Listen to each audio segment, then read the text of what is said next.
Assalamualaikum, salam sejahtera. Terima kasih kerana telah memilih channel ini. Jangan lupa tekan butang like, komen, subscribe dan share untuk PRU 15 hingga 1 Bestari Net, rentetan isu tak sebelahi Muhyiddin. Petaling Jaya serbuan agensi anti rasuah pejabat YTL Communications pada Rabu menjadi rentetan terbaru peristiwa terkait bekas Perdana Menteri Muhyiddin Yassin. Pada 2011, YTL Communications dianugerahkan projek 1 Bestari Net yang mana dimulakan Muhyiddin ketika menjadi Menteri Pendidikan dalam kerajaan Najib Razak. Meskipun serbuan Suruhanjaya Pencegahan Rasuah Malaysia SPRM sama sekali tidak melibatkan Muhyiddin, namun ia mengundang tanggapan sangat buruk memandangkan projek itu sinonim dengannya, kata penganalisis politik Azmi Hassan.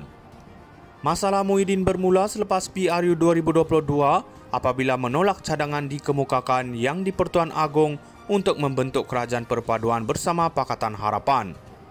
Justru menjadikan Anwar Ibrahim dilantik Perdana Menteri pada November 2022. 5 bulan kemudian Muhyiddin didakwa salah guna kuasa dan pengubahan wang haram berkait program Jana Wibawa, inisiatif bagi membantu kontraktor Bumiputra yang dimulakan di bawah pakej rangsangan COVID-19 ketika menjadi Perdana Menteri.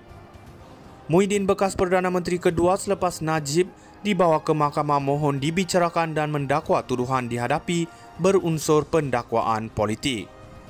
Walaupun berdepan masalah peribadi, Gabungan Perikatan Nasional PN menunjukkan prestasi baik pada PRN 6 negeri Ogos 2023 apabila terus menguasai di Kedah, Kelantan dan Terengganu selain menang banyak kerusi di Selangor, Pulau Pinang dan Negeri Sembilan, negeri diperintah Pakatan Harapan.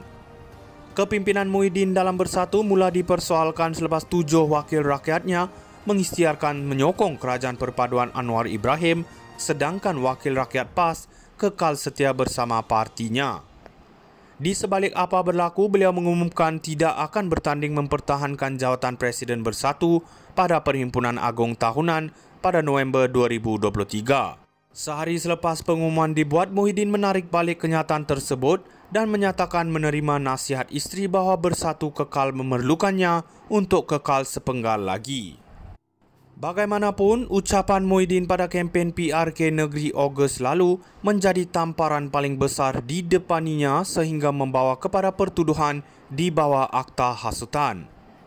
Sambil mempertahankan kenyataan itu merupakan fakta, namun ia membawa akibat lain selain diheret berdepan pertuduhan di Mahkamah, Istana Pahang sendiri menyangkalnya.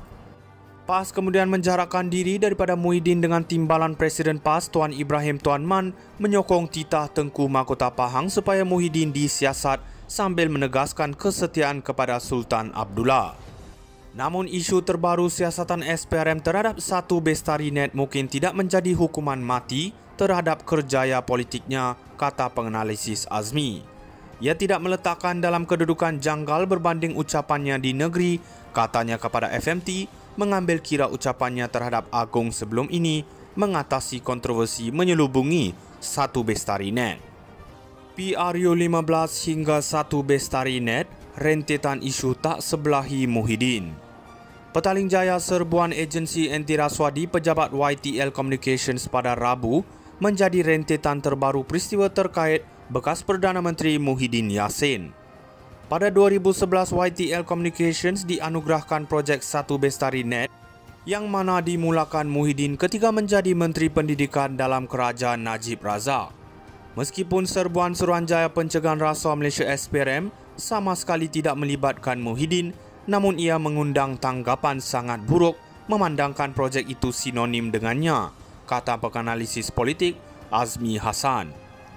Masalah Muhyiddin bermula selepas PRU 2022 apabila menolak cadangan dikemukakan yang di-Pertuan Agong untuk membentuk kerajaan perpaduan bersama Pakatan Harapan.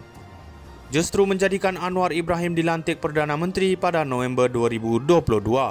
5 bulan kemudian Muhyiddin didakwa salah guna kuasa dan pengubahan wang haram berkait program Jana Wibawa, inisiatif bagi membantu kontraktor Bumiputra yang dimulakan di bawah pakej rangsangan COVID-19 ketika menjadi Perdana Menteri.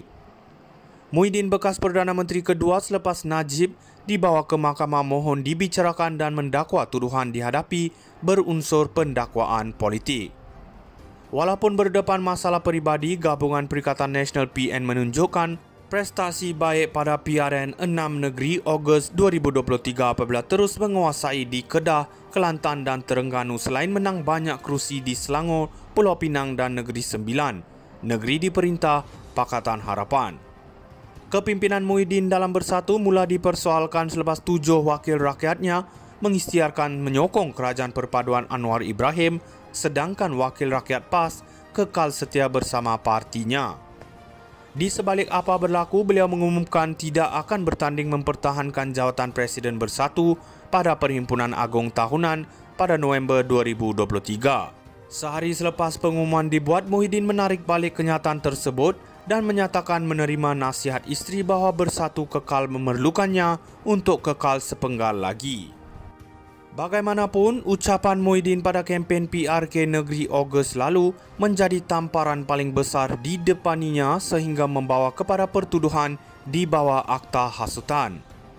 Sambil mempertahan kenyataan itu merupakan fakta, namun ia membawa akibat lain selain diheret berdepan pertuduhan di Mahkamah. Istana Pahang sendiri menyangkalnya. PAS kemudian menjarakkan diri daripada Muhyiddin dengan timbalan Presiden PAS Tuan Ibrahim Tuan Man menyokong titah Tengku Mahkota Pahang supaya Muhyiddin disiasat sambil menegaskan kesetiaan kepada Sultan Abdullah.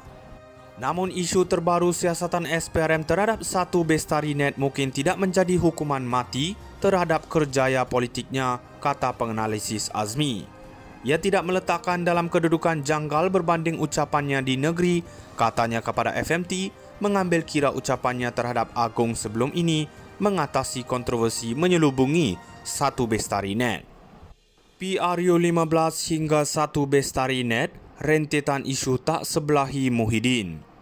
Petaling Jaya serbuan agensi anti rasuah di pejabat YTL Communications pada Rabu menjadi rentetan terbaru peristiwa terkait bekas Perdana Menteri Muhyiddin Yassin. Pada 2011, YTL Communications dianugerahkan projek Satu Bestarinet yang mana dimulakan Muhyiddin ketika menjadi Menteri Pendidikan dalam Kerajaan Najib Razak. Meskipun serbuan Suruhanjaya Pencegahan Rasuah Malaysia SPRM sama sekali tidak melibatkan Muhyiddin, namun ia mengundang tanggapan sangat buruk memandangkan projek itu sinonim dengannya, kata penganalisis politik Azmi Hassan. Masalah Muhyiddin bermula selepas PRU 2022 apabila menolak cadangan dikemukakan yang di-Pertuan Agong untuk membentuk Kerajaan Perpaduan bersama Pakatan Harapan.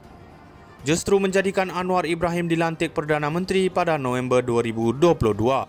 5 bulan kemudian, Muhyiddin didakwa salah guna kuasa dan pengubahan wang haram berkait program